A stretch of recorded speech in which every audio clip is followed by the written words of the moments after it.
All right, everybody. I just came out the gym, so that explains the sweat. Pardon me. I think I'm gonna call these the Sweat Chronicles. I mean, it's pouring all over me. Can you see that? I've always been transparent about the the seasons of life, and I'm in a dry season myself. I just want to get right into it. I'm in a dry season where life just happens. I'm dealing with the loss of two wonderful people who were in my life, who were instrumental. They passed from this earth, this life, rather young and suddenly, and I'm dealing with that and the outcome and the impact of it. And then there's also the reality that there are choices I've made, uh, for lack of knowledge, um, that I think has placed me in this dry season. But nevertheless, no matter who you are, no matter how much you have, no matter how well things may be going, there's always something. And so I wanted to share with you what I've gleaned from going through this. And I am still going through this. And I've gleaned there's a wonderful one syllable word and called grit. And I want to use it as an acronym,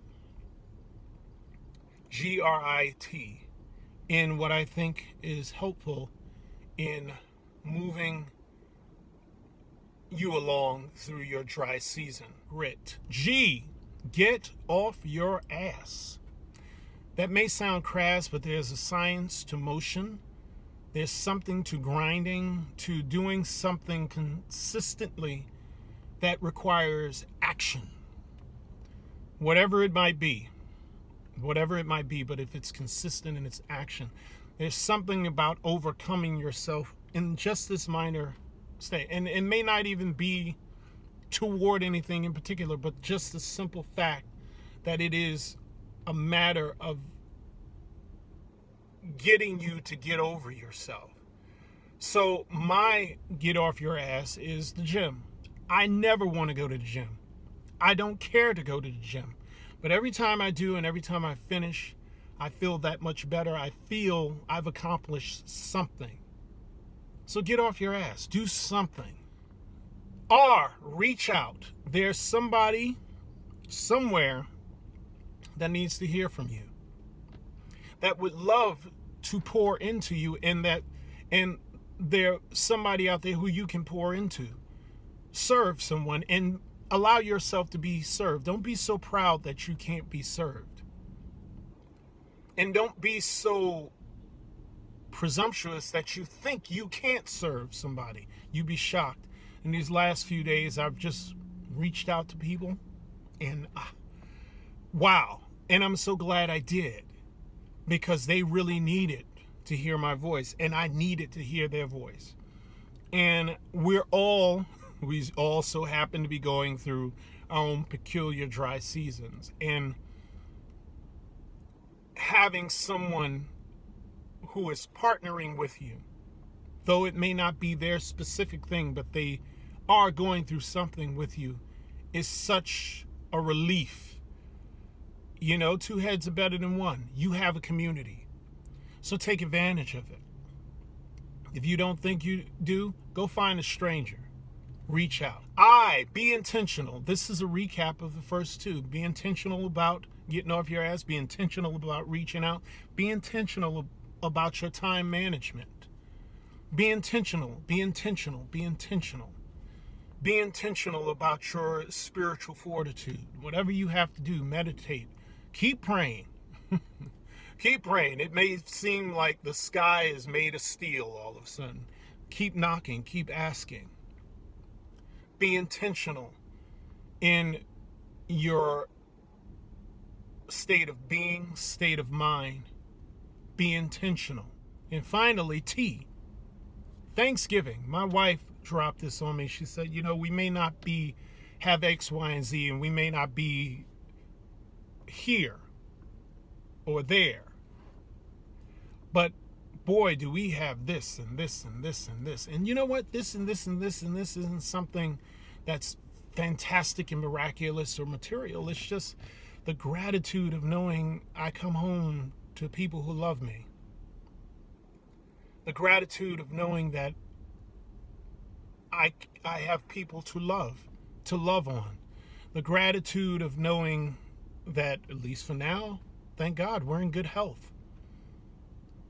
That, you know, my children aren't jerks. I don't get those reports from school and I got to come down. And, you know, there's gratitude in having just a wonderful spouse who's supportive and who walks with me through this stuff. And I walk with her through her stuff.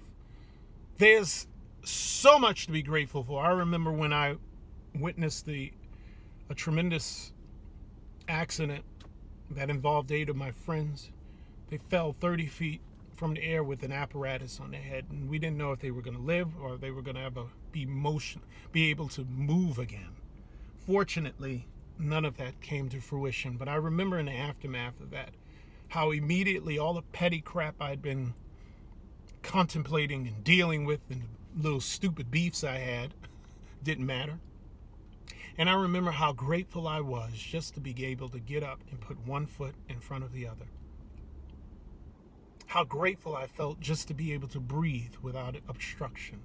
How grateful I felt just to be able to see and to hear and to touch and to feel and to taste. I mean, all this sounds absurd, right? But you just, if you would calm down, if you would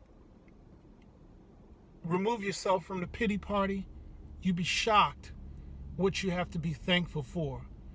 One of the things you can do is stop allowing yourself to be distracted and pulled into other people's mess, especially the social media world. This is something I am checking myself on more and more, because I'll admit, I'll get all wrapped up in crap, and and after I'm done, I'm like, what? You just wasted time on some nonsense that has nothing to do with you, that you can't change. Is not adding a day to your life, is not making anything better for you, and actually is making your dry season drier.